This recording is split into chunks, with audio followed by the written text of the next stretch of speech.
2019, kasus pertama COVID-19 muncul di Wuhan, Cina. Banyak pihak yang menganggap enteng sebelum akhirnya virus ini menyebar dengan cepat ke seluruh dunia, termasuk Indonesia. Adanya virus menyebabkan kepanikan setiap elemen masyarakat, memaksa setiap orang untuk menerapkan perilaku hidup baru. PSBB pun diterapkan, yang memaksa setiap orang harus bekerja dari rumah. Tak dapat dipungkiri, hal ini sangat berdampak terhadap sektor formal dan informal. Takut nggak sih Pak jualan di masa-masa pandemi kayak gini Pak? Begitulah, banyaklah pengaruh. Kadang-kadang sih sepi ya Pak. Tapi sekarang lumayan ramai. Lumayan juga kan? Udah lumayan ramai. Udah lumayan lah. Mahasiswa udah masuk. Iya sih. Kalau tak ada mahasiswa susah. Ini kan langganan mahasiswa ya, yang ada. Yang lain ada, bayar. Umum tuh sedikit ya. Mahasiswa lah, yang utama tuh mahasiswa. Kalau mahasiswa ada ya.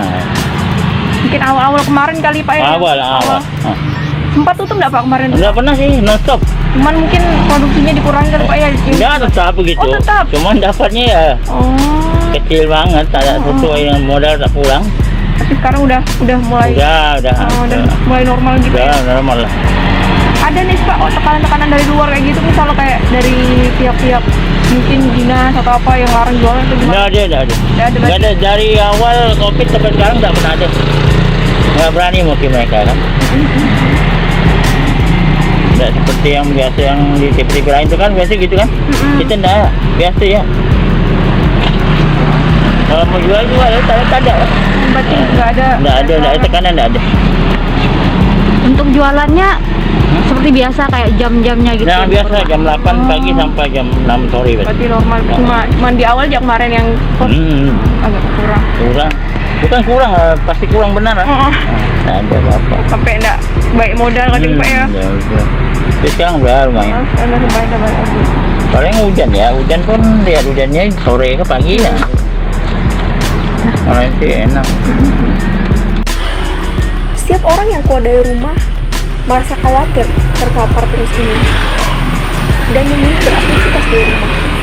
Namun, bagaimana dengan mereka?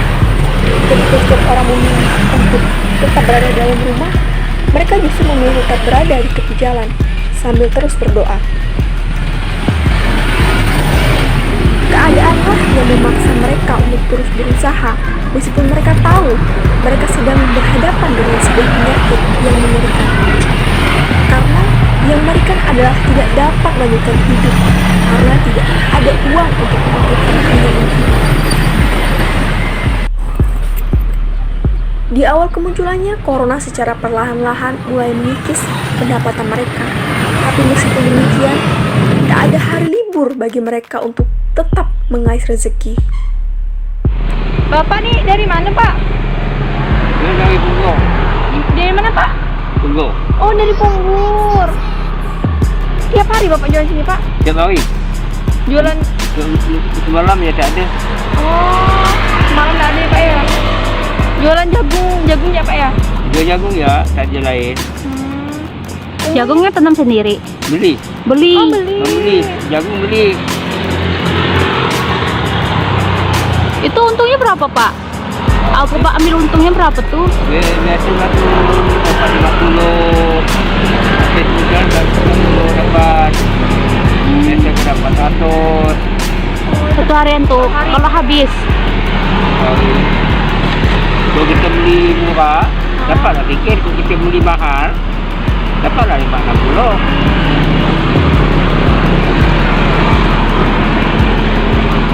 Jam berapa biasa Bapak pergi di sini Pak? Tadi aku bakar di rumah jam 5. Jam 5. Gitu.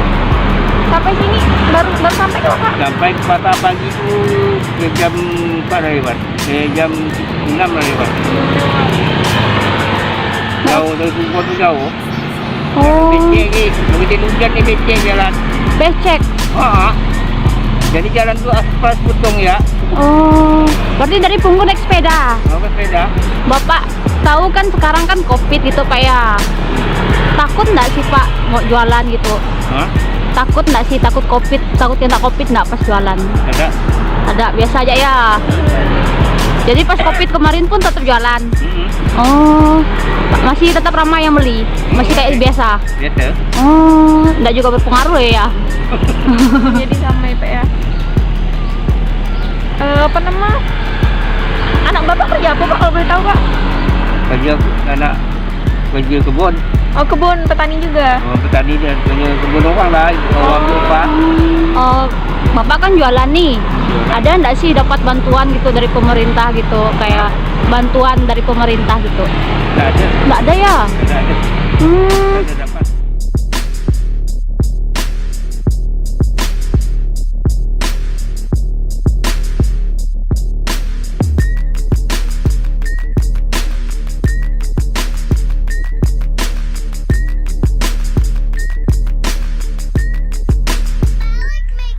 Dari hasil observasi yang kami lakukan, di awal adanya pandemi COVID-19 membuat omset dari penjualan para pedagang menurun secara drastis.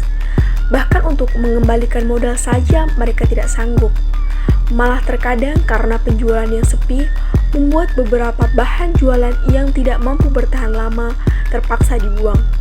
Ya mau bagaimana lagi daripada tidak berjualan dan tidak mendapat pendapatan sama sekali. Kak, sering nggak Kak jajan di sini? Selama pandemi sih saya baru sekitar 3 kali jajan. Nggak takut Kakak jajan di sini Kak? Di sini kan masa-masa pandemi nih Kak, rame lagi di sini nih Kak. Ya sebenarnya agak takut sih, tapi kan kadang kalau kita pengen makan sesuatu kan kayak harus dicapai gitu. Nah jadi berjaga-jaga ya kan selalu pakai masker, terus bawa hand sanitizer juga. Nah, tanggapan Kakak dengan para penjual yang nggak memenuhi protokol kesehatan gimana ya Kak ya? Selama 3 kali saya jajan di sini sih, kalau untuk tempat cuci tangan gitu nggak ada ya, nggak menjual terapkan. Cuma ada yang pakai masker, ada yang enggak. Ya agak sedikit gimana gitu kalau ada penjual yang nggak pakai masker. Harapan Kakak ke depannya apa sih Kak di masa-masa pandemi kayak gini Kak? Kalau harapan saya ke depannya di masa pandemi kayak gini, mungkin untuk para pedagang lebih menerapkan protokol kesehatan. Misalnya pun nggak ada tempat cuci tangan untuk pelanggan nih, setidaknya pakai masker atau mereka menyediakan tempat cuci tangan untuk mereka sendiri atau bawa hand sanitizer untuk mereka. Terus untuk para pelanggan yang lupa pakai masker juga, kalau ada aja di sini.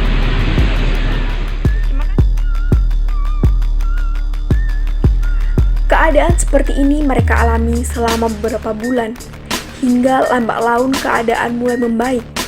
Entah benar-benar membaik atau karena sudah merasa akrab saja dengan keadaan seperti ini. Untuk saat ini penjualan bisa dikatakan lumayan, kata para pedagang. Para pembeli pun sudah lumayan banyak, tidak seperti di awal adanya pandemi. Namun, sangat disayangkan, walaupun penjualan sudah mulai membaik, justru sebagian pedagang dan pembeli tidak mematuhi protokol kesehatan dengan baik. Padahal tidak hanya perekonomian saja yang perlu ditingkatkan, tapi tetap menjaga protokol kesehatan itu juga penting. Mari bersama-sama kita patuhi protokol kesehatan, tetap terapkan 3M, memakai masker, mencuci tangan, dan menjaga jarak. Stay safe, stay healthy.